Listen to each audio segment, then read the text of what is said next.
Bonjour, voilà, nous vous présentons notre projet qui s'intitule l'intégration du parcours. Nous avons fait ce travail à trois, donc moi, Tin, ensuite il y a Geoffrey et Francisco. Alors au niveau de la démarche, on s'est pris de manière à avoir déjà une démarche de recherche au départ. Donc faire un peu quelques recherches sur le parcours, voir un peu ce que c'était, en quoi ça consistait et les grandes personnes connues dans ce domaine-là. Ensuite, eh bien, on a été chez Francis voir un peu ce qu'il pouvait nous proposer en fait, au niveau de son ASBL pour nous initier. Donc on voulait d'abord se mettre à la place d'un élève pour avoir un ressenti d'élève en suivant des cours de parcours, pour ensuite aller vers une démarche plus axée en tant que prof. Donc essayer de nous donner des cours de parcours avec le bagage d'éducation physique qu'on avait. Et enfin de voir un peu des feedbacks avec les élèves ou même les parents d'élèves. Et ensuite on finira par la conclusion. Donc on répondra à la question de si l'intégration du parcours est faisable à l'école ou pas.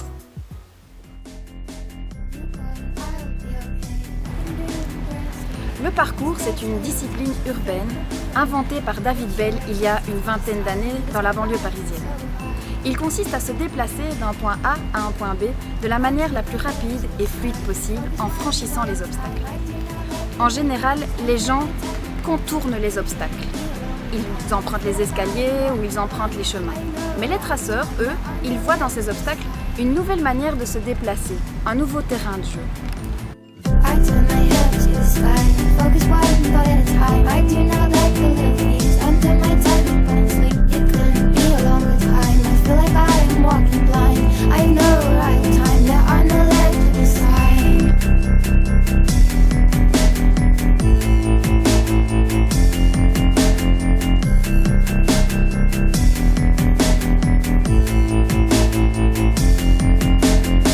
You go, I'll be okay. I can dream the rest away.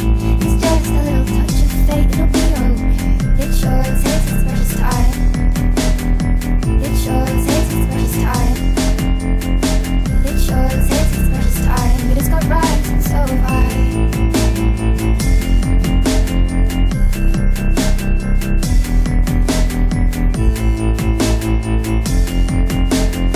I turn my head to the sky. Focus one thought at a time. I do not like the little things under my tongue.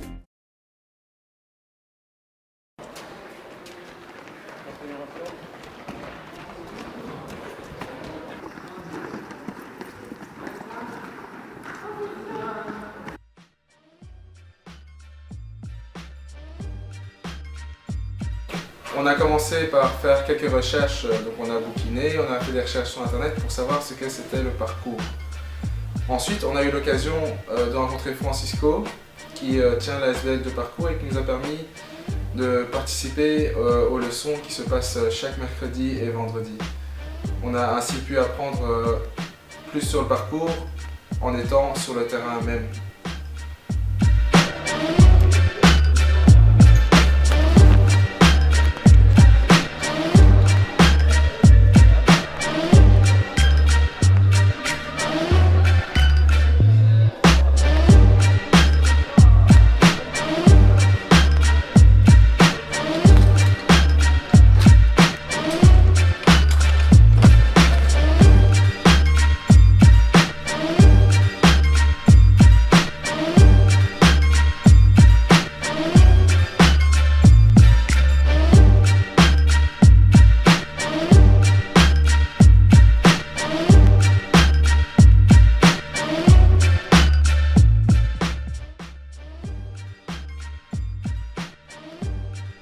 Les cours de parcours étaient très intéressants parce qu'on se plaçait plus en tant que prof mais en tant qu'élève et ça nous permettait de ressentir justement ce que les enfants ressentaient par rapport au parcours. Même moi, je me suis ressenti un peu comme un enfant puisque je trouvais ça assez amusant comparé à la gymnastique en fait, puisque la gymnastique est assez stricte comme la pointe des pieds, être tendu, tandis que là les situations sont beaucoup moins codifiées et donc du coup on s'amuse beaucoup plus quoi.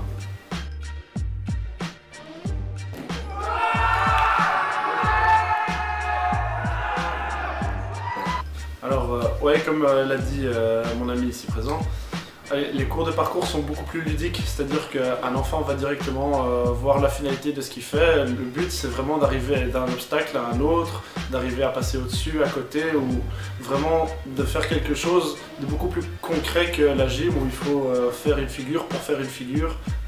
Donc dans cette vision-là, c'est beaucoup plus ludique pour un enfant, donc on voit vraiment directement qu'il a beaucoup plus de plaisir. Essayez vraiment de rester droit avec les bras.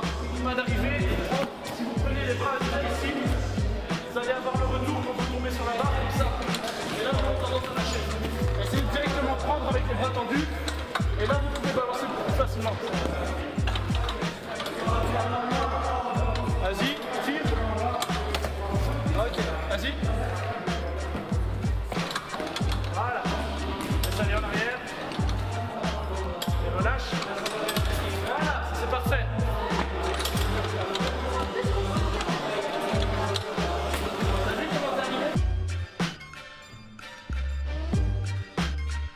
Ayant eu une petite expérience au niveau pédagogique et au niveau gymnique, ça m'a aidé quand j'ai dû donner cours de parcours. Par contre, ce qui change, c'est que la majorité du temps, les élèves sont en situation de problème. Mais ils peuvent y répondre de plusieurs manières, donc il n'y a pas de réponse correcte à une situation donnée. Et ça correspond tout à fait à la philosophie du parcours qui dit que chacun est différent et que chacun doit trouver une réponse adéquate, une manière de se déplacer propre à soi.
Bonjour, je m'appelle Oliver et j'ai 13 ans et je fais du parcours depuis 2 ans. Je m'appelle Hakim, j'ai 14 ans et je fais du parcours depuis 1 an. Bonjour, je m'appelle Max van den Bosch. C'est la première fois que je viens au parcours. Je m'appelle Nina, j'ai 11 ans, c'est mon 3e parcours et voilà. Bonjour, moi je m'appelle Simon, j'ai 14 ans et j'ai commencé le parcours depuis le début de l'année. Bonjour, moi je m'appelle Pierre, j'ai 12 ans, ça fait 2 ans que je fais du parcours.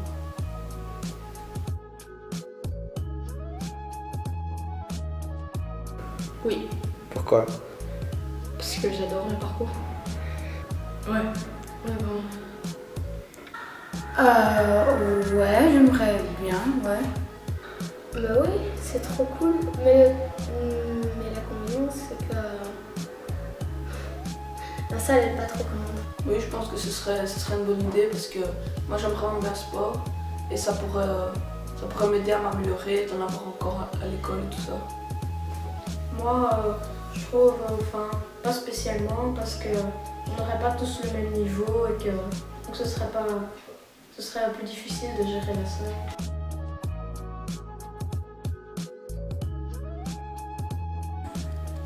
Oui, le courage, la confiance en soi, les saltos, le fait de sauter. Ouais.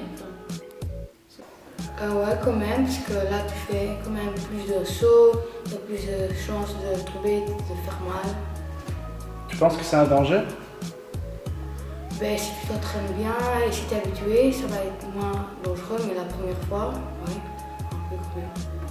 Savoir oser tout et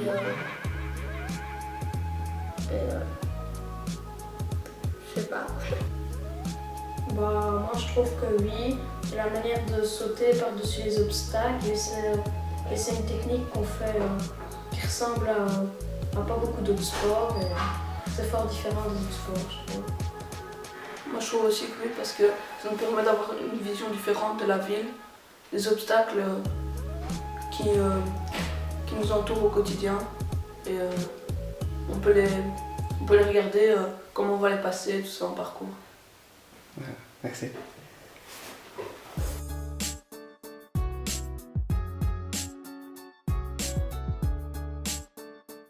Oui, ça lui a apporté une certaine confiance en lui et puis il explique, il aime bien expliquer comment passer à tel ou tel endroit, comment il faut s'y prendre, où il faut mettre ses mains, voilà.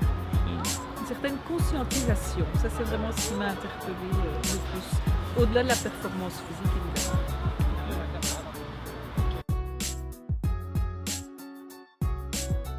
Ah oui, je crois que quand on explique le parcours aux gens, quand on nous demande ce qu'il fait et on explique ce que c'est que le parcours, les gens ils sont un peu effrayés, on s'imagine qu'ils grimpent des façades de maisons et tout ça, donc c'est évidemment primordial qu'ils fassent ça à l'intérieur, dans une salle, et puis qu'après il puisse justement prudemment, en utilisant tout ce qu'il a appris, il peut le faire dehors, oui. Donc pour finir, au niveau lien avec les médias, on peut s'apercevoir que le parcours a une assez mauvaise image en fait, compte, puisque dans des films comme Yamakasi ou Banlieue 13, qui sont les films les plus reconnus à ce niveau-là, les héros ont quand même toujours des activités assez illégales, donc ça ne constitue pas une bonne image pour la diffusion du parcours, ce qui pourrait être assez un frein à ce niveau-là pour le développement sportif.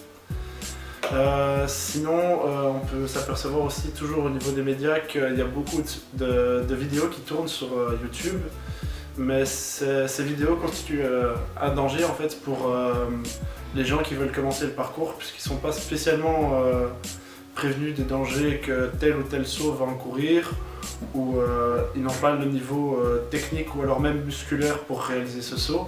Donc dans ce sens-là, ça constitue un danger pour l'enfant ou le pratiquant qui pourrait être assez contrôlé en salle de gym, puisqu'on a des mousses, on a des tapis, donc on sait réduire grandement ce risque. Et puis aussi on a notre démarche pédagogique, donc on sait connaître le niveau d'un enfant, se dire que voilà, là il a le niveau, là il l'a pas, par quoi je dois passer pour l'amener à tel ou tel niveau. Donc ça c'est une deuxième chose. Et en tant que prof d'éducation physique, eh bien, on peut agir sur cette vision qu'a le parcours, puisqu'on va le mettre justement, comme je l'ai dit, dans une salle de gym, on va le sécuriser, on va apprendre à l'enfant à se mettre en confiance, à prendre confiance en lui pour tel saut, à travailler son audace, sa proprioception, enfin plein d'aspects gymniques qui peuvent être vus dans un cours de gym, on va dire, normal, et qui pourtant réapparaissent au sein du parcours. Voilà, donc je pense que la réponse de Geoffrey et la mienne se rapprochent assez et qu'on est tout à fait d'accord sur le fait que le parcours peut être intégré totalement au cadre scolaire. Parce que voilà, le parcours se base principalement sur les méthodes naturelles d'entraînement, donc ce qu'on appelle l'hébertisme. Et c'est une vision assez intéressante de voir les mouvements gymniques de manière différente. Donc, voilà, donc la réponse, je pense, si Geoffrey le confirme, est oui, on peut l'intégrer au cadre scolaire, à l'enseignement. Oui, donc voilà, concrètement, on peut parler du socle des compétences par exemple, ou ça entre totalement en corrélation avec ça, donc on peut clairement développer les grands mouvements fondamentaux par exemple, pour prendre vraiment un exemple concret. Et encore une chose que je n'avais pas dite, c'est que le parcours en fait, ça permet aussi à l'enfant de le faire directement très vite avec ce qu'il a. Donc comme l'a dit Tine, ça fait rapport à l'hébertisme. Et paradoxalement, la gym par exemple, on ne va pas pouvoir la pratiquer en dehors. Il faudra un mousse, il faudra des engins, alors que le parcours, c'est se débrouiller vraiment avec ce qui est à notre disposition, donc vraiment se débrouiller avec ce qui est présent.